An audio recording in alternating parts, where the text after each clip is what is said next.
Katika interview aliyoifanya Ricardo Momo na media ya Wasafi, ninaona maswali aliyokuwa anaulizwa ni kuhusiana na kauli ya Zuchu aliyoiandika kupitia ukurasa wake wa Instagram, akisema kwamba kwa sasa hivi yeye pamoja na Diamond wameachana. Ni uhusiano ambao uliweza kudumu zaidi ya miaka 6. Sasa nikitazama kwa umakini ni kwamba Ricardo Momo katika majibu yake kwamba je, kama familia walishawahi kufikiria, je, inawezekana kuweza kuwasuluhisha kwamba ile penzi liweze kurudi.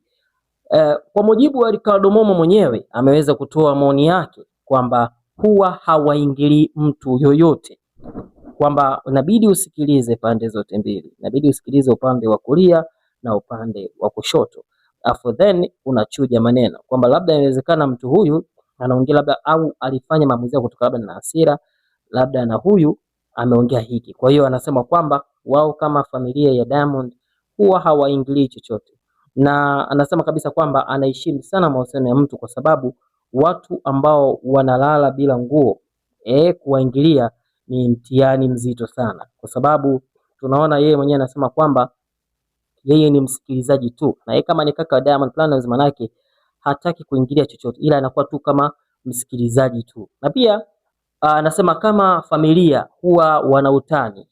Utani wao ni kwamba wanamtania yule ambaye amepigwa tukio, ama pale penzi linapovunjika wana utani wao.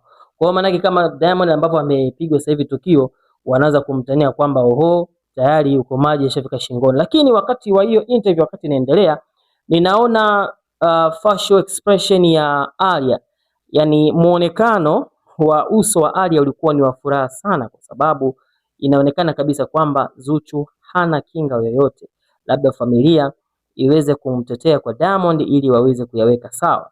Lakini kwa haya maneno ya Ricardo Momo kwamba kama familia ya Diamond Platnumz kwamba hawawezi kuingilia ugomvi wa Diamond pamoja na Zuchu, maana yake ni kwamba hii inamtengenezea barabara nyeupe Alia endapo kama kutakuwa kuna mahusiano ya siri kati yake yeye pamoja na Diamond Platnumz. Lakini sasa ukiachilia mbali na hilo, ninaona Zuchu kupitia ukurasa wake wa Instagram aliposti ujumbe ambao anasema kwamba anafurahia sasa hivi kuwa single, na jambo hilo liweza kuzua gumzo kubwa sana. Lakini ukiachilia mbali na hivyo, aliandika ujumbe mwingine ambao uliweza kuzua mjadala mkubwa na maswali mengi kwenye mitandao ya kijamii. Aliandika hivi: nipokeeni ndugu zangu. Ambapo alitumia ujumbe ambao alikuwa anaongea Celine Dion ambaye ni msanii nguli kutokea Marekani, na tunaona katika huu ujumbe labda nikusomee, aliandika me to everyone I was ignoring because I was in a serious relationship. Au sio? Kwamba yeye alipokuwa ana ignore watu, yani anapuuza watu. Unajua sometimes mapenzi yanapokuwa matamu, sometimes unakuwa unawapuuza wenzako, wanakuambia bwana, matukio yanayopigwa pita hivi kushoto au sio? Lakini Zuchu aliweka pamba masikioni, hakutaka kusikiliza la mtu yeyote, bali aliamua kusimama katika kile ambacho anakiamini. Lakini sasa ameandika nipokeeni ndugu zangu. Maanake ni kwamba sasa hivi ameondoka kwenye mahusiano ambayo yapo very serious. Sasa kwa upande mwingine ninaona kitu hiki kinazidi kuzua mjadala mkubwa sana kwenye mitandao ya kijamii, hasa ukizingatia Zuchu ni msanii mkubwa, lakini pia yuko chini ya lebo ya Wasafi. Ni kitu ambacho kiukweli kilikuwa kinauliziwa sana na watu tofauti. Lakini sasa kwa upande mwingine inaonekana Zuchu au sio, kwa namna moja ama nyingine ni kwamba anaonekana na furaha sasa hivi, manake sasa hivi amefuta picha zote za Diamond Platnumz, lakini pia ninaona amewablock watu wote.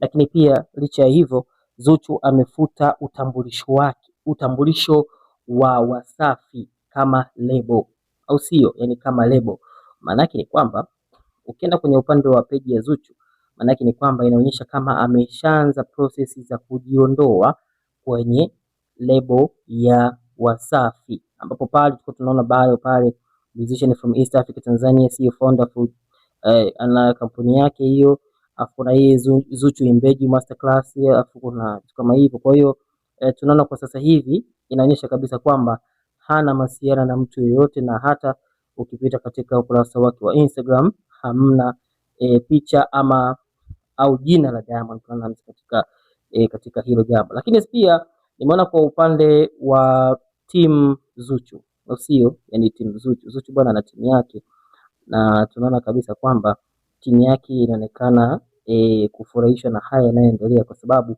wamekosa kabisa yani wamechoka kabisa kusikia Zuchu akiwa anapiga matukio, ambapo tunaona kuna hii platform yake ya Zuchu GPG. Ninaona kuna vitu mbalimbali ambavyo vinaendelea, au sio, kwa upande wa Zuchu. Kwa naona ameamua ku move on kuhusiana na issue nzima ya Simba, lakini pia ninaona kuna mafanikio ambayo aliwahi kuyataja kwamba sasa hivi tangu atoke yani tangu aingie Wasafi, mafanikio aliyopata, ameweza kujenga nyumba apartment na vitu kama hivyo. Kwa hiyo kwa upande mwingine Esma Platnumz ambaye ni dada wa Diamond Platnumz, hili jambo nalo inaonekana analitoa kwa mifumo tofauti, kwa sababu tunaona siku nne zilizopita Esma aliandika kupitia ukurasa wake wa Instagram akisema, je, ni sahihi kuanza mahusiano mapya mara tu baada ya kuachana? Yani hapa ni ujumbe tu, ni kama anatuma kijembe kwa Zuchu. Alafu akasema kwamba kwa nini watu wengi hujuta baada ya kuingia kwenye mahusiano mapya haraka? Unadhani kupona kwanza ni muhimu kabla ya kuanza mahusiano mengine? Je, umewahi kuingia kwenye mahusiano mapya haraka na baadaye ukajuta?